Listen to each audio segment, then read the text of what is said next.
Hi all, എല്ലാവർക്കും പുതിയൊരു ക്ലാസ്സിലേക്ക് സ്വാഗതം. നമ്മളിപ്പോൾ മോൾ സങ്കല്പത്തെ കുറിച്ചാണ് പറഞ്ഞുകൊണ്ടിരുന്നത്.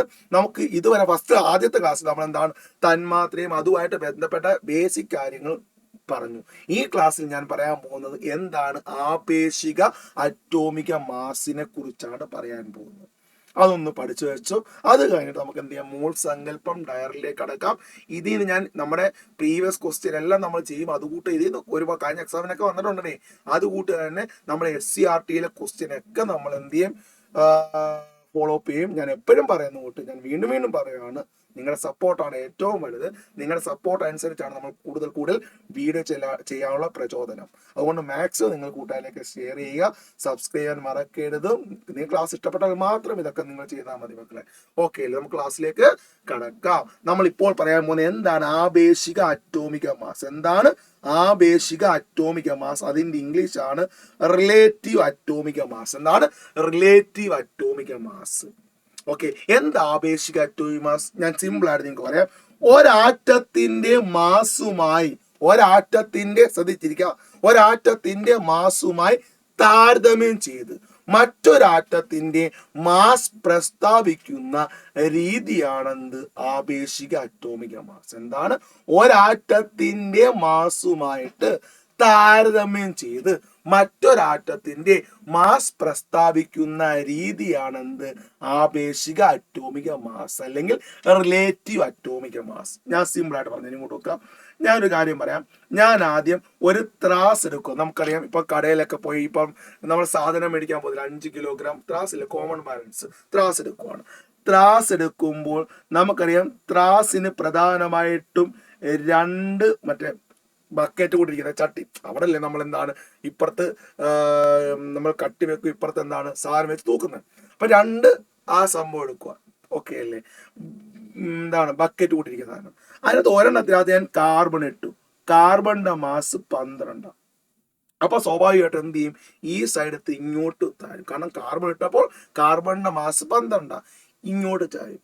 ഞാൻ ഇപ്പുറത്തെ ഈ സ്ഥലം കണ്ടോ, ഇവിടെ ഞാൻ ഹൈഡ്രജൻ എനിക്ക് ഇടണം. എന്തിടണം? ഹൈഡ്രജൻ ഇടണം. ഹൈഡ്രജന്റെ മാസ് 1.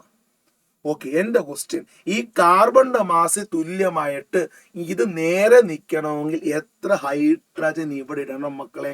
നിങ്ങൾ തന്നെ പറയാം, ഇവിടെ എത്ര ഹൈഡ്രജൻ ഇടണം? 12 ഹൈഡ്രജൻ ഇട്ടാ പോരെ? 12 ഹൈഡ്രജൻ ഇട്ട് കഴിഞ്ഞാൽ കാർബണിന്റെ മാസിന് തുല്യമാകത്തില്ലയോ? അങ്ങനെ ഒരാറ്റത്തിന്റെ മാസുമായിട്ട് താരതമ്യം ചെയ്ത് മറ്റൊരു ആറ്റത്തിന്റെ മാസ് പ്രസ്താവിക്കുന്ന രീതിയാണെന്ത് ആപേക്ഷിക അറ്റോമിക മാസ് അല്ലെങ്കിൽ റിലേറ്റീവ് അറ്റോമിക മാസ്. എന്നുവെച്ചാൽ ഇവിടെ കാർബണിന്റെ മാസിന്റെ 12ൽ 1 ഭാഗമാണ് എന്തിന്റെ മാസ്? ഹൈഡ്രജന്റെ മാസ്. കാർബണിന്റെ മാസിന്റെ 12ൽ 1 ഭാഗം മാത്രമാണ് എന്തിന്റെ മാസ്? ഹൈഡ്രജന്റെ മാസ്. ഇങ്ങനെ താരതമ്യം ചെയ്യുന്ന രീതിയാണെന്ത് ആപേക്ഷിക അറ്റോമിക മാസ്. അങ്ങനെ താരതമ്യം ചെയ്തെടുക്കുന്ന മൂലകം ചോദിച്ചാൽ ആ മൂലകമാണ് കാർബൺ ആണ്. അപ്പൊ എന്താണ് ആപേക്ഷിക അറ്റോമിക മാസ്? ഒരാറ്റത്തിന്റെ മാസ് മറ്റൊരാറ്റത്തിന്റെ മാസുമായി താരതമ്യം ചെയ്ത് ഒന്ന് മറ്റേതിന്റെ എത്ര മടങ്ങാണ്, ഒന്ന് മറ്റേതിന്റെ എത്ര മടങ്ങാണ് എന്ന് വെച്ചാൽ കാർബണിന്റെ മാസ് ഹൈഡ്രജന്റെ മാസ് കാർബണിന്റെ മാസിന്റെ 12ൽ 1.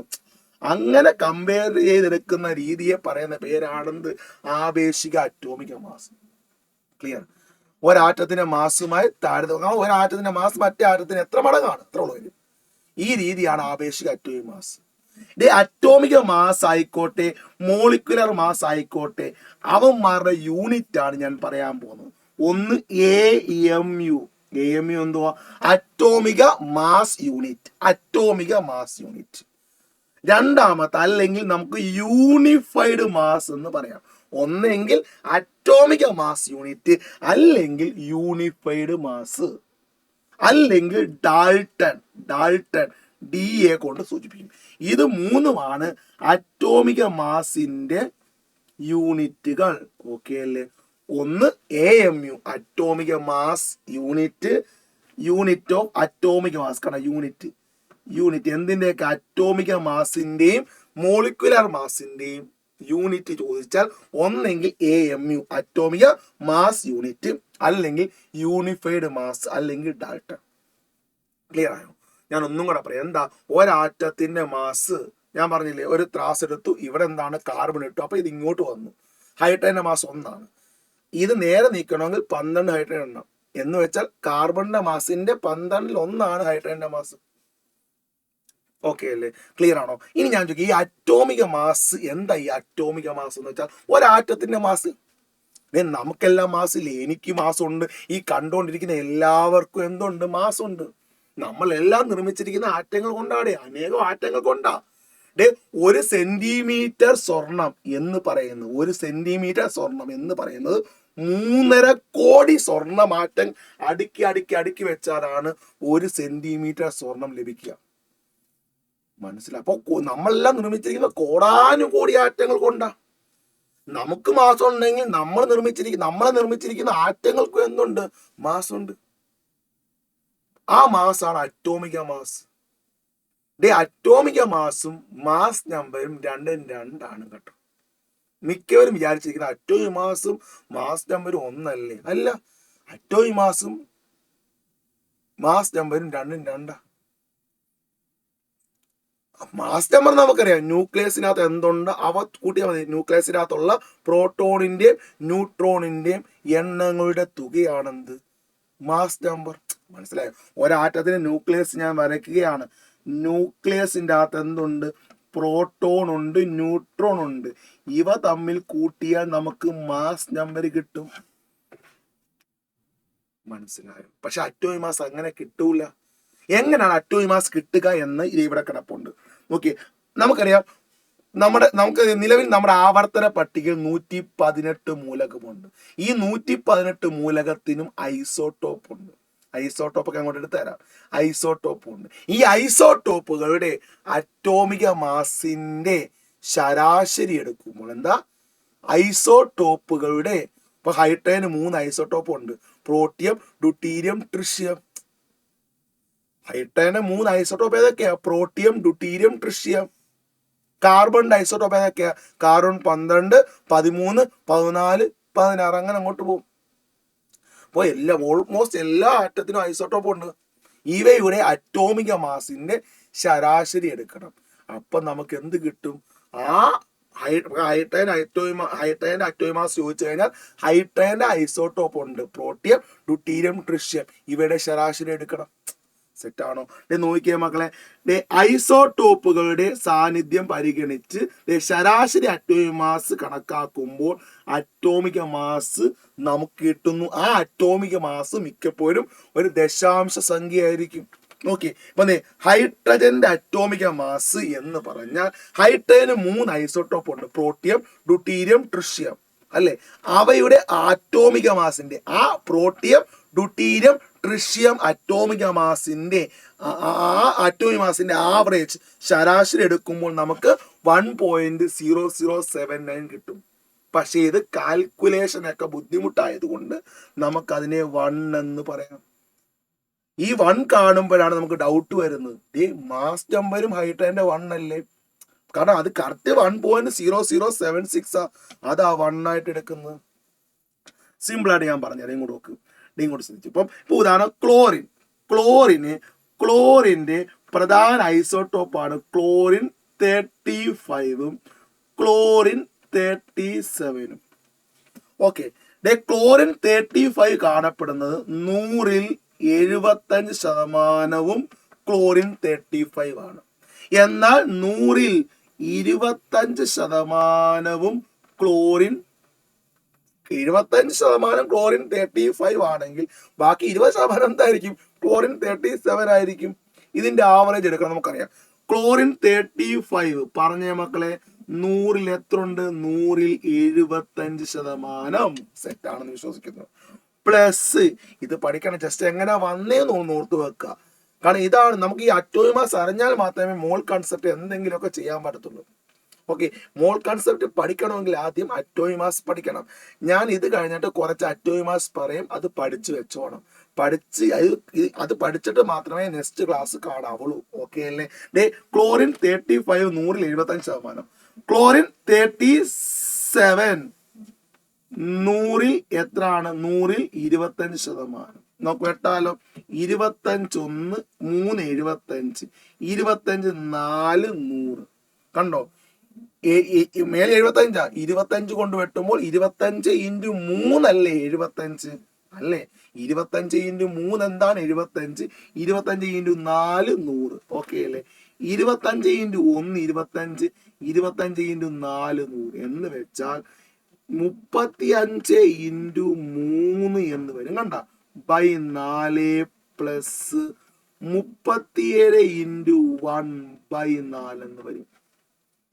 എന്ന് വെച്ചാൽ 35 × 3 എത്രയാണ് മക്കളെ, 105 ആണ്.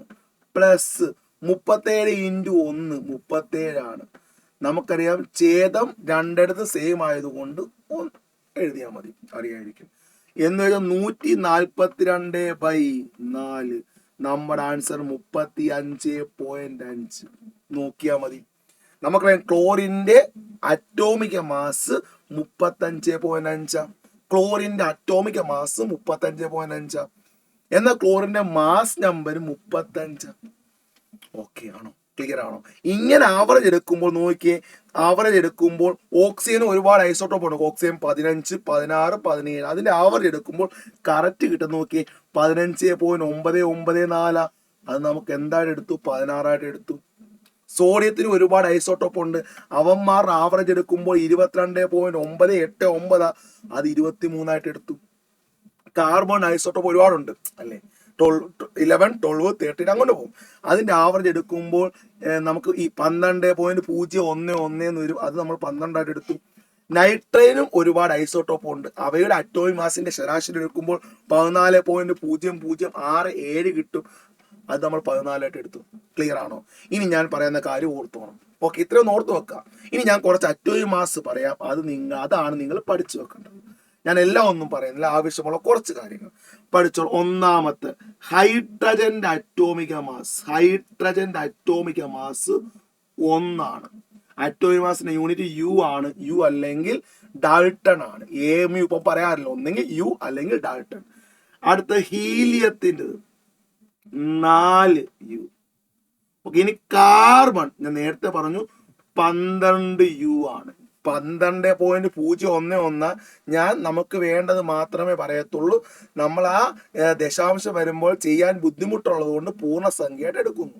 ഞാൻ പൂർണ്ണസംഖ്യ പറയത്തുള്ളൂ. ഓക്കെ അല്ലേ. നൈട്രജൻ 14,